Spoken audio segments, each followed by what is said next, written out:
Ya kifo kabisa, yani nilikuwepo eneo la tukio kipindi tunamfukua, ila taarifa za kupotea kwake nilizipata kutoka kwa mwanamke wake ambaye watu wanamhusisha kuwa ndio mtendaji wa hilo tukio, kwa sababu tarehe 10 alivyoondoka Nyanza tarehe 11, mimi usiku nilikutana naye na huyo mwanamke. Yeye ndo alinipa taarifa za kupotea kwake, kwa namna ya kwamba aliniambia alikimbia baada ya kufanya tukio. Kwa ni kitu ambacho hata mimi kilinishangaza kwa kweli, kwa sababu Nyanza mimi nimefanya naye kazi tangu 2016. Nadhani hata Nyilai TV tumefanya kazi na Nyanza akiwepo filamu ya Mkwaju. Nadhani mliona ni mtu wangu ambaye nafanya naye kazi karibuni 90% ya filamu zangu, yeye alikuwa anasimamia idara ya sauti. Lakini polisi, maofisa tunawashukuru sana, walionyesha ushirikiano akiwemo mkuu wa upelelezi Bwana Ndomba, lakini pia tuko na kijana mmoja anaitwa Hamisi, ni polisi officer katika idara ya upelelezi. Nafikiri alionyesha ushirikiano ndio mpaka ikafikia hatua ya kwenda kufukua katika shimo lililochimbwa nyumbani kwake, uani kwake. Kwa hiyo kwa muktadha wa majirani wanasema aliyechimba ni yeye, na ilichimbwa kuanzia saa 11 mpaka saa 5 shimo lilikopo wazi, kwa sababu saa 5 usiku mimi ndo nilikutana naye huyo binti. Kwa hiyo asubuhi likawa limefukiwa. Kwa hiyo ndio ilitutia sisi shaka, na yeye anatupa maelezo ya kwamba huyo mtu kapotea akafanya Yaani tukawa tunajiuliza, kwa sababu kwa muktadha wa Nyanza hakuwa na hizo tabia za kusema hata mdhulumu milioni 100, hakuwa na huo mfumo wa kusema kwamba eti apigane au labda aone ugomvi sio aingilie, hakuwa na hiyo tabia. Kwa hiyo taarifa, kwa muktadha wa swali lako, taarifa ya kugundua kwamba Nyanza amekufa, nilikuwepo eneo la tukio kipindi tunafukua.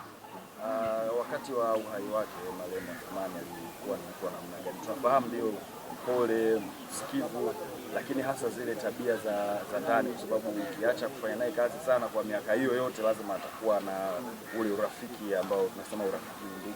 Tabia hasa za Nyanza, unadhani alistahili kufa kifo cha namna hiyo? Labda alikuwa na maugomvi labda na watu nini? Kiukweli mimi nasema ni bora hadithi ndefu sana inayochekesha kuliko hadithi fupi inayohuzunisha. Katika watu ambao tulifikiria hawezi kufa kikatili na kufukiwa bila utaratibu alikuwa ni Nyanza. Nyanza kwa namna tunavyomjua sisi hakustahiki kifo cha namna ile. Kwa namna tulivyoishi naye hakustahiki kifo cha namna ile. Hatujui ni nini kilitokea, ndo tunajaribu kuiomba idara ya polisi iendelee kushughulika. Baada ya hapo tujue mkasa mzima ilikuwaje mpaka wakamtendea namna ile ndugu yetu, kwa sababu mara mwisho kuelekea kwa Kigamboni alituambia sisi naenda kwa mwanamke wangu tarehe 10 na anaenda nimeitwa. Sasa kumbe aliitwa ili akauawe. Kwa hiyo hakustahiki. Sawa. Sasa kifo chake ni cha mashaka, na nadhani Nyanza alikuwa anaishi Chanika kabla ya kuhamia huko ambako watu tunaamini kwamba alipatia umauti. Wale watu ambao wanaishi naye pale ambako mmemfukua, wao wanasemaje kuhusiana na hiyo kwamba watu wamekuja wamechimba shimo usiku, kitu ambacho kikawaida Kiswahili si kitu cha kawaida kwamba mtu achimbe shimo usiku, hata kama ni shimo la taka, lakini usiku hapana. Wao majirani na zile stories za kwamba Nyanza yupo, walizungumza nini siku ambao mnafukua? Siku tunaofukua, kwa sababu tulienda na idara ya polisi, tulimwita mjumbe.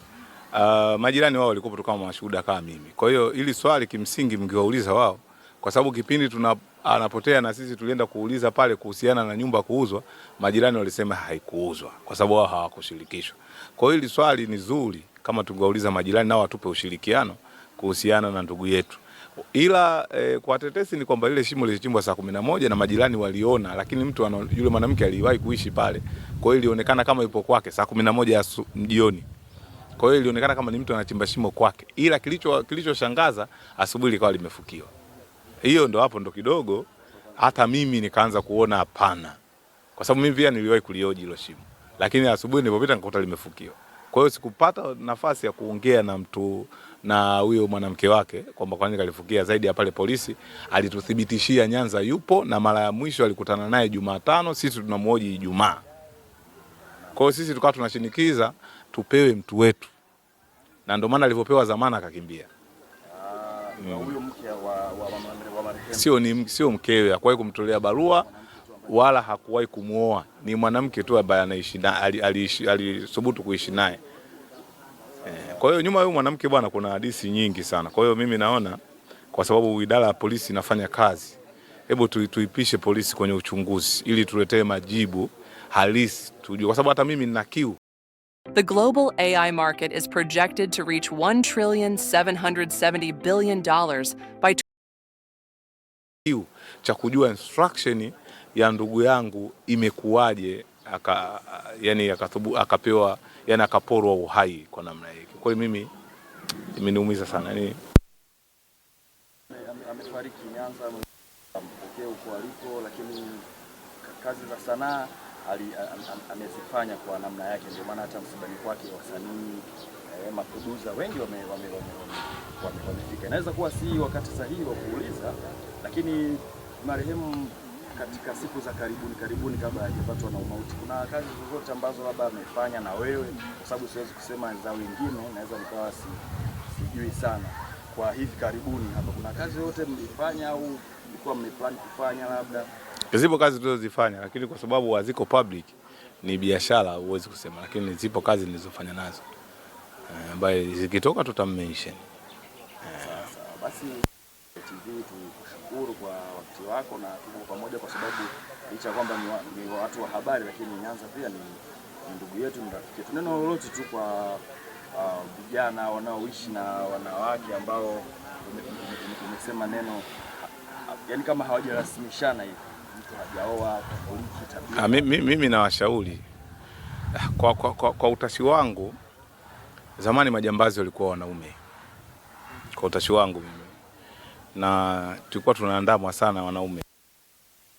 Fanya kwa ushahidi namba moja, gerezani wanaume ni wengi kuliko magereza ya kike. Kwa hiyo sasa hivi kutokana na mabadiliko ya tabia ya nchi na dunia, hilo jambo limebadilika. Kwa hiyo mimi naweza kuwasihi pia kwa wale vijana ambao kuoa, kwanza waachane kabisa na hao wanawake ambao watu wa mikopo, wakae nao mbali kabisa, kwa sababu hao wanashinikizwa kuuza, kwa sababu hata ubadhilifu hapa sisi tuna uzaji wa nyumba bila kushirikishwa mwenye nyumba. Kwa hiyo mali yake ndio imemuondoa. Kwa hiyo kwanza watafakari wanawake wanaokaa nao ni watu wa vikoba, hawana ya msingi wanayojadili, ingawa kwamba hivi vitu mikopo hii ya kiolela, sijui kausha damu, sijui ni nini ambayo inaelekezwa katika serikali humo, ipigwe marufuku. Kwa sababu hii ndio sosi. Kila kitu tukifikiria sasa hivi nyuma yake kuna mkopo. Unajua zamani ilikuwa nyuma ya mafanikio ya mwanaume, nyuma yake kuna, katika kila mafanikio ya mwanaume nyuma yake kuna mwanamke. Lakini sasa hivi katika kila matatizo ya mwanaume nyuma yake kuna nani? Kuna mwanamke. Umeona mabadiliko ya nchi yalivyobadilika. Kwa hiyo mimi nawasihi wanaume wenzangu, naongea kama wanaume sasa, wakae mbali, yani watanishukuru baadaye, na wanaojihusisha na vikoba na mikopo ambayo sio rasmi. Kama wanahitaji mikopo, wafuate mikopo ya kiserikali ambayo nadhani itakuwa na utaratibu au kutokuwa na hizo stress. Lakini hii mikopo ya taasisi binafsi wakae mbali. Na tunazo sinema ambazo tumeziandika na tumewaonesha madhara yake. Yako mengi na waendelee kuzifuatilia, ila wakae mbali na watu wa namna hii. Watanishukuru baadaye. Sitaki kufafanua sana. Kila mtu atanishukuru kwa nafasi yake. Katika kila tatizo la mwanaume nyuma yake kuna mwanamke. Asanteni sana. Mara mwisho aliniambia kwamba yeye amempeleka mwanawe shule ya sekondari Kisiju Pwani. Ile shule iko vizuri katika kufaulisha na inafanya vizuri, na mwanangu mimi Shedrack Madebe alifanya vizuri huko. Kwa hiyo ile hali ilimhamasisha na akampeleka mtoto wake kule, akitoa taarifa kwamba huyu mtoto anahudumiwa na Madebe. Na uzuri wa ile shule ni wasikivu, wakaelewa. Kwa sababu nilijaribu kuishi nao vizuri kwa muda mchache. Iko huko Kisiju huko wilaya ya Mkuranga. Ndio hiyo mara mwisho kuongea naye ambayo nilimkwambiaje, hiyo ilikuwa ni tarehe 9, tarehe 10 ndo Nyanza akapotea. Na alipotea kwa maana ya kwamba tulikuwa na makubaliano ya kuna fedha ambayo tulitakiwa tuipate ili tufanye changisho, kwa maana ya kwamba kulipa ada ya mtoto wake. Ndio akaondoka kwa maana Jumatano ili akakutane na akina Duma, na kuna kazi alizifanya baadhi ili akusanye hela zake azilete kwangu tulipe ada ili kuendelea kupata huduma huyu mwanawe wa kike. Ndio hiyo ndio akurudi tena na simu zikazimwa baada ya kufika Kigamboni.